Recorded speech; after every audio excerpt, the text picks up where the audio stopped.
Jesus, right now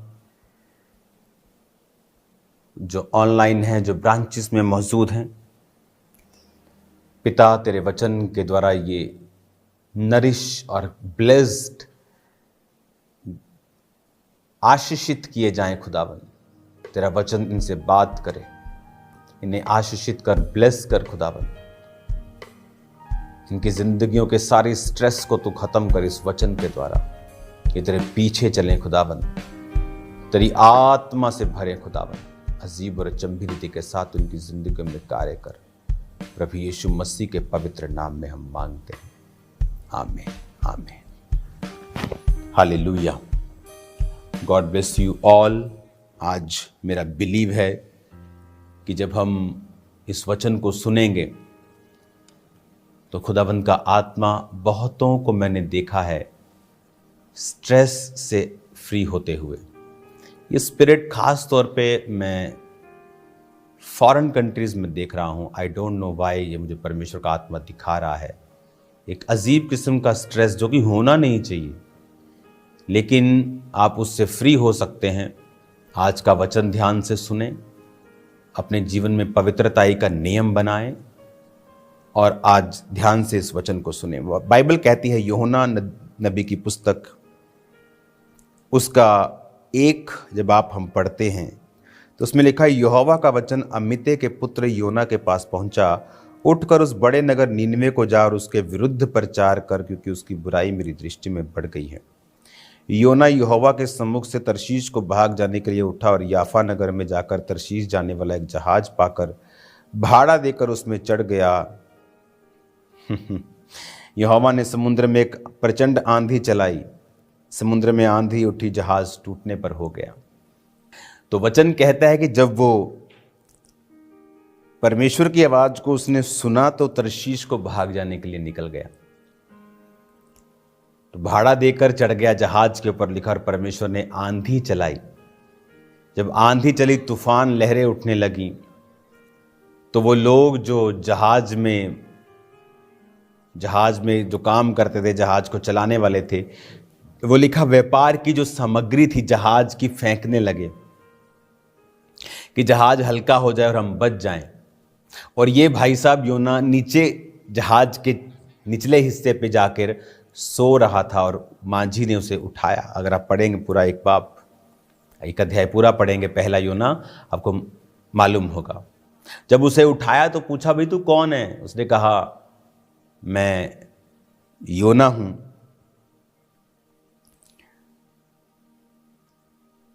मैं जल स्थल जिसने बनाया है उस परमेश्वर को मानता हूं। तो बातों बातों में उन्हें मालूम हुआ कि ये जो भाई साहब हैं ये परमेश्वर के सम्मुख से भाग आए हैं। तो ये मुसीबत इनकी वजह से हम पर पड़ी है। और वचन कहता है, उन्होंने कहा 7 आयत में, चिट्ठी डालकर हम जान लें ये विपत्ति किसके कारण पड़ी है। तो जब उसको उठाया उन्होंने, जब वो सो रहा था, जो चिट्ठी डाली गई, चिट्ठी योना के नाम पे निकली। योना ने बताया कि मैं इब्री हूँ, प्रभु के सामने से भाग आया हूँ। तो उसने कहा, अब क्या करें? उसने कहा, मुझे समुद्र में फेंक दो तो तुम शांत हो जाएगा, सारा कुछ ठीक हो जाएगा। तो वो डरे पहले कि हम तुझे कैसे भेज दे भाई, तुझे परमेश्वर ने भेजा है। तो उन्होंने प्रार्थना की, प्रभु इसके खून का लेखा हमसे मत लेना, तू जान, तूने इसको भेजा था, तू ही अब सब कुछ कर रहा है। तो जब उन्होंने भेजा तो परमेश्वर ने एक मच्छ को, बाइबल कहती है, ठहराया था, बड़ी मछली को ठहराया था, व्हेल को ठहराया था, जो उसे निगल गई। अब वो अंदर से प्रार्थनाएं कर रहा है और कह रहा है कि जब मैं मूर्छा खाने को था, जब मैं पहाड़ों की जड़ तक पहुंच गया, जब मैं मरने वाला था, तो परमेश्वर ने मुझे बचा लिया। आज कितने लोग हैं ऐसे जो योना नबी की तरह हैं?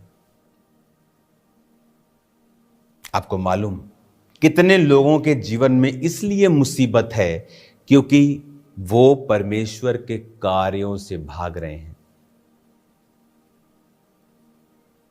मैंने प्रभु के कार्यों से भागकर लोगों को फौरन जाते देखा है और उसके बाद उनकी जिंदगी को नरक बनते देखा है।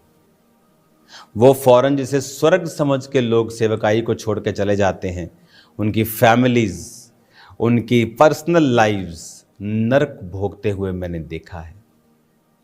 तब महसूस नहीं होता, और सुबह सुबह उठे, नहाए धोए, वह बाल शाल बनाए, पैसे पूसे लिए, भाड़ा दिया, वाह वंडरफुल शिप, चलो क्रूज करते हैं, चलो मालदीव चलते हैं, छोड़ो खुदा के काम को। सब कुछ ठीक चल रहा है, सनी डे, गाने चल रहे हैं, मज़ेदार जिंदगी चल रही है, पर कब तूफान आता है समझ नहीं आती। तो जब लोग गलत डिसीजन लेते हैं उन्हें तब मालूम नहीं होता एकदम से, और ना ही एकदम से तूफान आता है। तूफान आने में टाइम लगता है, लेकिन जब आता है तो कानों में हाथ लगा देता है कि बस करा दिंदा, पंजाबी च लिखिया कि बस हो गई यार, कन्ना नूं हथ लवाते। और आज कितने लोग हैं जो योना की तरह हैं। प्रभु ने कहीं भेजा कि बेटा तेरे को काम करना है, ये काम तेरा है,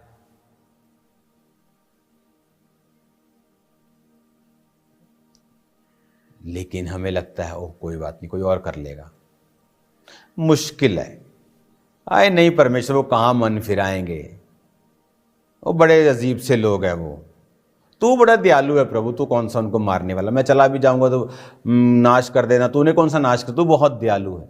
बहाने मारे और भाग गया। आप नहीं जानते आज कितनी फैमिलीज ट्रबल्स में हैं, क्योंकि उनका एक योना भागा हुआ है। कितने लोगों की लाइफ में आज ट्रबल है, क्योंकि जो परमेश्वर उनको करने के लिए कहता है वो कर नहीं रहे, क्योंकि उसके पीछे एक बड़ा प्लान था। 3 दिन उसके मगरमच्छ उस व्हेल के मुंह में, जो भी खुदावंद ने जीव समुद्री ठहराया था उसके बीच से निकला, तो प्रचार करने लगा उस जगह जाके, छोटे बड़े सबको बोला ये देश पलट जाएगा। अगर आप 3 बाब पढ़ें, उसने कहा 40 दिन के अंदर नीनवे उलट दिया जाएगा। सब लोग डर गए, सब मन फिराने लगे, टाट ओढ़ने लगे। राजा तक बात पहुंची तो राजा भी थोड़ा सा समझदार निकला, उसने भी टाट ओढ़ लिया, राजकीय वस्त्र उतार दिए, सिंहासन से उतर गया। सबको बोला कोई बच्चा, कोई जानवर, कोई कुछ खाए पिएगा नहीं, सब फास्ट करेंगे, प्रार्थना करेंगे। सब फास्ट प्रार्थना करके अपने कुकर्मों से फिरने लगे। पता नहीं क्या क्या वो करते होंगे उस देश में, वैश्याओं के अड्डे होंगे राजा ने बंद करा दिए होंगे, कैसीनोज होंगे, जुए के अड्डे होंगे बंद करा दिए होंगे, बड़ी चीजें होंगी राजा ने बंद करा दी। उन 3 दिनों में मन फिरा लिया, सिस्टम चेंज कर दिए। और बाइबल कहती है जब परमेश्वर ने देखा कि वो मन को फिरा रहे हैं, तो परमेश्वर ने अपने विचार को बदल लिया। देखिए, और पता उसमें कितने लोग थे, कितने लोग थे, ये 1,20,000 से अधिक मनुष्य, जानवर भी थे, उनके घरेलू पशु भी थे, लाखों जानें थी वहां पर। और ये आदमी भाग रहा था क्योंकि उसे डिस्कंफर्ट नहीं चाहिए था। आज लोगों को डिस्कंफर्ट नहीं चाहिए, लेकिन आप ये नहीं जानते कि अगर वो डिस्कंफर्ट आप सह लेते तो कितने लाखों लोग आपके द्वारा, चाहे वो काम डायरेक्ट हो चाहे इनडायरेक्ट हो, आशीष पाते। एक बड़ा शिप चलता है, कैप्टन तो दिखता है, लेकिन नीचे जो कोयला डालने वाले लोग हैं, या नीचे जो आज की मशीनरी के हिसाब से काम करने में जो दिखते नहीं हैं, इसका मतलब ये नहीं कि उनका सहयोग नहीं है, वो भी उतने ही आशीष के हकदार हैं। प्रभु ने कहा 2 वाले को बहुत सी चीजों का अधिकारी बनाऊंगा, 2 के साथ 2 कमाए। 5 को भी सेम आशीष दी, ये नहीं कहा कि मैं तुझे थोड़ी ज्यादा दूंगा, आशीष सबको सेम मिली, क्योंकि 2 ने 2 के साथ 2 कमाए, 5 ने 5 के साथ 5। 1 वाले ने उसे दबा दिया, चलो छोड़ो कनाडा चलते हैं, सेवा छोड़ो, चलो कहीं यूरोप चलते हैं।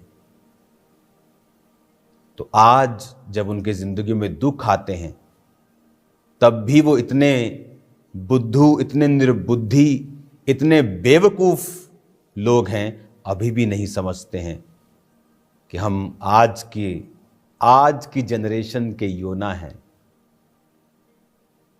आज की जनरेशन के पौलुस, पतरस, चेले, स्तिफनुस भी हैं, और आज की जनरेशन के योना और शाऊल और ऐसे व्यभिचारी भी हैं जो आज की जनरेशन के हैं।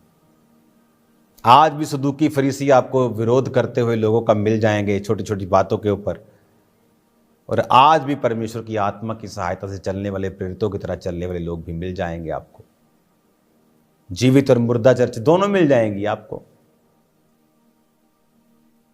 अटैक करने वाले लोग, एक किसी बड़ी चर्च पे प्रॉब्लम आई तो सब बड़ी चर्चों को लपेटना शुरू कर देंगे।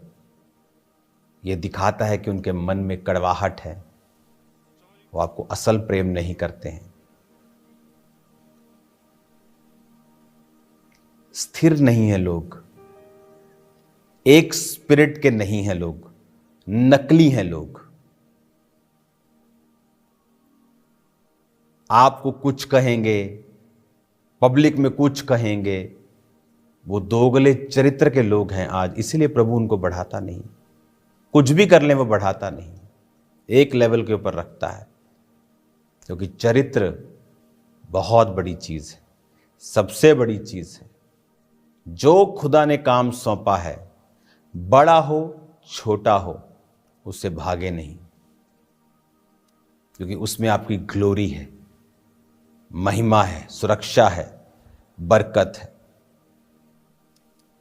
ऑस्ट्रेलिया से आप सबको मैं कॉन्ग्रेचुलेशंस बोलता हूं, तारीफ कर दो खुदावंद के बड़े क्रूसेड्स के लिए, कामों के लिए। और मैं आपको ब्लेस करता हूं परमेश्वर के नाम में, और प्रार्थना करता हूं कि आप खुदा के कामों से भागेंगे नहीं। अगर भागे हैं तो लौट जाएंगे और प्रभु के काम को करेंगे, प्रभु आपको सेव नहीं रखेगा। कि कुछ मुसीबतें ले हैंड से नहीं जाएंगी, तौबा से जाएंगी। That's it, that's all. God bless you all. God bless your families. God bless your finances. May God bless everything जो आपका है, which concerns you, सब bless करे परमेश्वर, सब bless करे। वो आपको बढ़ाए, इज्जत बढ़ाए, ऊंचा करे। जो भी आपके साथ जुड़ा हुआ, whatever जो आपके साथ कनेक्टेड है, वो सब ब्लेस हो यीशु मसीह के नाम में। योना मत बने, खुदा का काम करें, आप सेव नहीं होंगे। बड़े घर बनने में समय लगता है, सेवा में धैर्य लगता है, पेशेंस लगता है। प्रभु आपके संग हो। अपनी आंखों को बंद करें, हाथों को उठाएं। यहोवा परमेश्वर आपको ब्लेस करे, आपकी हदों को बढ़ाए और आपको सेम न रहने दे। सब बीमार चंगे हों, दुष्ट आत्माओं के रोगी शिफा पाएं।